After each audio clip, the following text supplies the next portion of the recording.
Welcome to Hardback Life, the podcast that brings you stories, sass, and today, chilling thrillers. I'm Cassie. And I'm Becca. Today we are doing a special podcast that's a little different than our normal book review podcast episodes. So we are going to go through the book The Silent Patient by Alex Michaelides. We are going to treat this episode like a true crime podcast. So this is a spoiler warning that if you listen to the entirety of this podcast, you will find out the ending of this book. So I would say that this type of episode is for our listeners who have read this book before or like true crime-esque style podcasts and also like books because it just combines the two. Or maybe you wanted to read this book, but you just don't have the time. And this is like a really easy, quick podcast to listen to that will tell you the story. This book is a psychological thriller. It debuted in 2019 and it won the Goodreads Choice Award for Best Mystery and Thriller that year. It's a huge bestseller and it's translated into 40 plus languages, which is actually pretty cool. I don't know what an average book, like how many translations there are, but that seems like a lot. With that, I'm going to give you our synopsis. Imagine your spouse annoys you, so you shoot them 5 times in the face and then never speak again. Like ever. Not the cops, not to your therapist, not even to Oprah. Enter Theo Faber, a psychotherapist with the emotional boundaries of a golden retriever. He's convinced he can fix Alicia, this silent, murderous Mona Lisa, because therapy is apparently just trauma, tea, and a little light stalking. What follows is part murder mystery, part Greek tragedy, part why is this man so obsessed? And let's just say by the end, you'll be rethinking your therapist's entire vibe. But for real, though, like, it was not what I saw coming. No, not at all. I thought he was in love with her. I just thought he was, like, in love. That's where my mind went. But I'm always here for some good romance. I had just read Powerless and then the random other fantasy that I had found called The Empress. It's based off tarot cards. So I wanted to break up fantasy before starting ACOTAR. So this came in. That's fair. I read this book so long ago that I don't even have dates in my Goodreads for it. It was it had to have at least been 2 years ago. It's been a while. Yeah. Okay, so for me, and take this with a grain of salt because it's been like a couple years, but what works for me truly in this book was the suspense. That's really what keeps me engaged in most thrillers. If there's not enough suspense, then I'm out. I also really liked the narration, the almost like the diary format, and also the tension between Theo and Alicia, like chef's kiss. I didn't love when he had to visit, what was it, her brother? The aunt was like real nasty. I don't know. I just wasn't feeling that part of the book. But other than that, I liked it.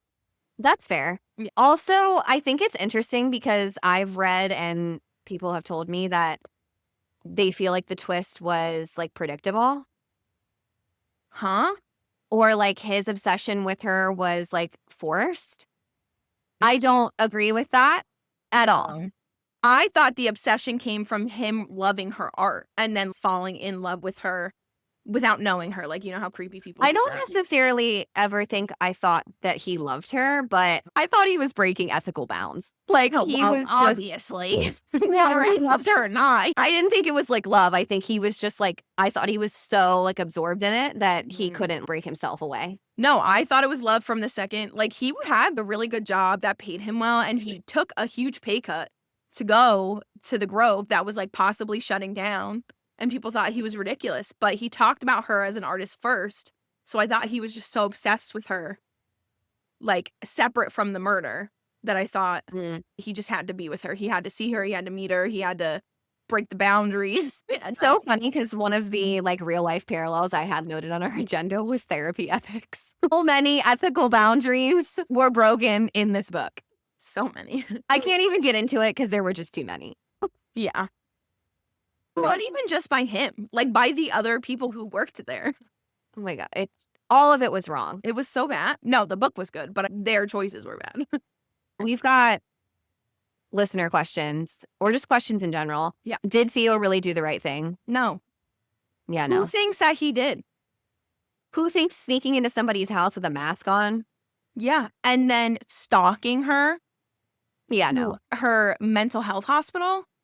No. What part of that would you should have just what you got away with it, you should have stayed away. This is a spoiler section, but her husband, like, choosing not to protect her when Theo broke in.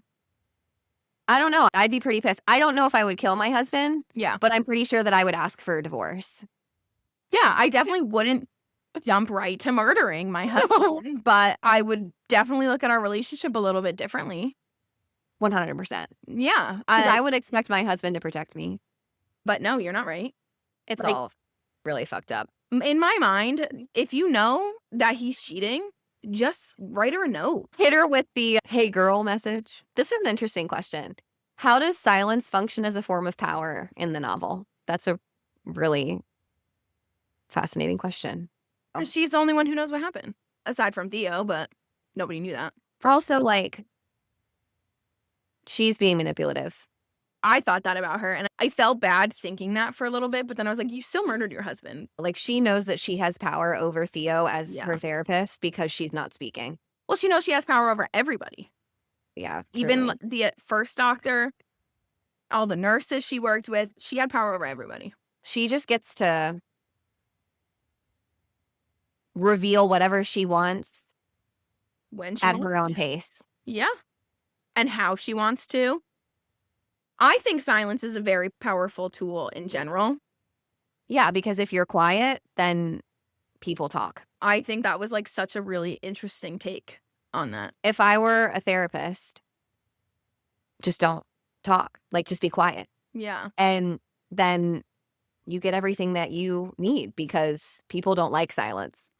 Yeah. And if you've ever watched The Office, Michael Scott looked up intimidation tactics for like when subordinates come and ask you for a raise. And one of them was don't be the first one to speak. Let the other person speak first. So then he and Daryl just sat in silence staring at each other. And Michael Scott, because he can't stand silence, goes, I'm going to let you speak first. But he broke the silence. And in silence, there's power. Let's drop our quotes. Okay. So I've got the quote. Unexpressed emotions will never die. They are buried alive and will come forth later in uglier ways. There is no quote that is better. They come out in physical illness or panic attacks, whatever the attack. Yeah. Because if you don't let it out, your body's going to do it for you. That's true. And it also like perfectly sums up Alicia's silence and echoes all of us who have swallowed like hard truths. Yeah. It's eerie and it really cuts deep. I agree. So honestly, like that quote from this book has honestly a lot of like hidden messages, but that one was big for me, especially regarding like mental health for sure. I went with one that was a little more romantic because that's just who I am as a person. I'm like, everybody has problems. Everybody has trauma. You need to address it. And if you don't, you're going to screw up your body. This is why we work. It says, phone. We often mistake love for fireworks, for drama and dysfunction, but real love is quiet, very still. It's boring if seen from the perspective of high drama. Love is deep and calm and constant. And I just love that because you do think of love as like very dramatic and very over the top and like these passionate scenes in these books and TV shows. And that's not really what it is. It's your person. Like you can have those things, but you should be able to sit in silence and watch TV and read while they are doing something. That's not the day-to-day. That's not day-to-day Yeah. love, in my opinion. Now, don't get me wrong. Everybody needs a healthy sex life. But if you are like ripping your husband's clothes off every day he Mhm. comes in from work, I'm going to question how deep your connection is. And maybe that's like me being a judgmental asshole. But like you said, the actual moments like full of love or like being able to sit in a room silently Yeah. and do your own thing, which like we both know well because your marriage has like its little tier system. I'm sorry. What? ADHD moment. You have to explain the tier system on this Okay. episode. So my husband is very big into music. I like to read, video game, whatever. So we have tier system. We want our own time. but we also want to spend time together. So tier 1 is like the base. We're together. We're watching TV together. We're talking, all of it.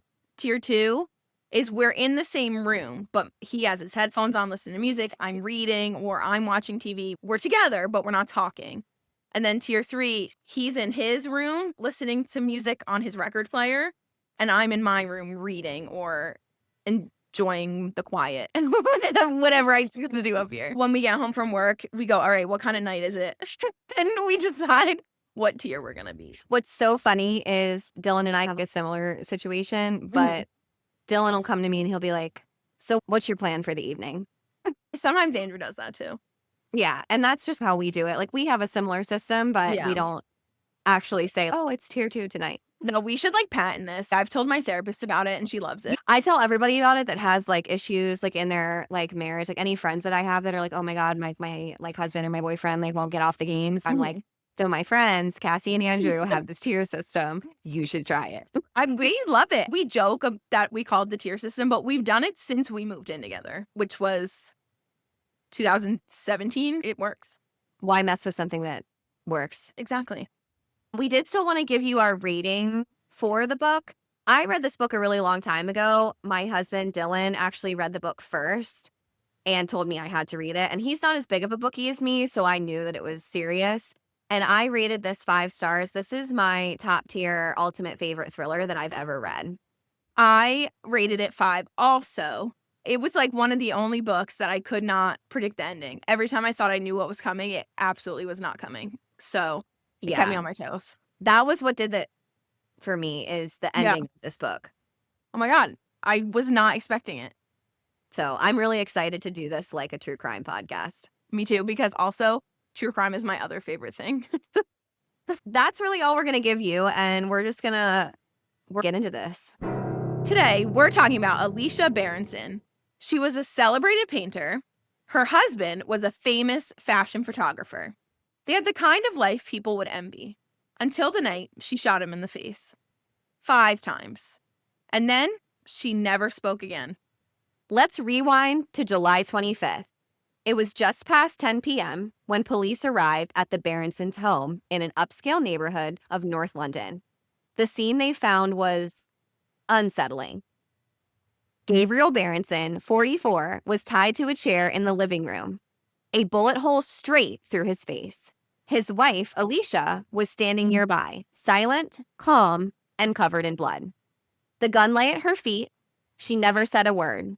She was charged with his murder, but instead of prison, Alicia was committed to the Grove, a secure psychiatric facility. Because Alicia wasn't just silent after the murder, she never spoke again. Not to the police, not to her lawyers, not even to the doctors. She said nothing, except through a painting. Alicia was known for her surreal, emotionally raw portraits, but the one she painted after Gabriel's death was different. It was titled Alcestis. Now, Alcestis isn't just a random name. In Greek mythology, Alcestis was a woman who willingly died in her husband's place and was later rescued from the underworld. A silent woman. A woman who loved too much, or maybe not enough. But why would Alicia paint that? Dr. Diomedes, the former head psychiatrist at the Grove, stated she wasn't catatonic. She chose silence. It was like punishment or protest. He believed Alicia was capable of recovery, but years passed, no progress, until Theo Faber arrived. Theo Faber was a forensic psychotherapist, young, idealistic, and obsessed with Alicia's case. He took a job at the Grove just to get close to her. But here's where things get complicated. While Theo tried to unlock Alicia's silence, he was hiding secrets of his own. A broken marriage, a troubled past, and an obsession that went beyond clinical interest. Some say he saved her. Others say he manipulated her. Because when Alicia finally spoke, it wasn't with her voice. It was with a diary. A hidden journal no one knew existed until after she overdosed in the hospital. Her final entry changed everything. Alicia revealed that Gabriel wasn't who he seemed. That months before the murder, a masked man broke into their home, tying her up and threatening her life. She begged Gabriel to save her. He didn't. He chose himself. And that betrayal shattered her. But here's the twist. That masked man, it wasn't random. It wasn't chance. It was Theo. Theo had followed Gabriel and discovered that he had a mistress, who, by the way, was Theo's wife. Stalked the couple, broke into their house that night, wearing a mask, intending to scare, not to kill. When she realized her husband would let her die, she made a choice. Days later, she shot him and went silent. Because in that silence, she could control the narrative. She could paint the truth on her own terms. Alicia died shortly after revealing the truth. Theo was arrested, and the case was finally closed. Or was it? Some say Alicia's story was a delusion. Others say it was vengeance. A few believe it was justice. But one thing's certain, sometimes silent isn't empty. It's screaming. Thanks for joining us on Hardback Life. If you enjoyed today's episode, subscribe, share, and leave us a review. And remember, every painting tells a story, even the silent ones. We'll see you until next time.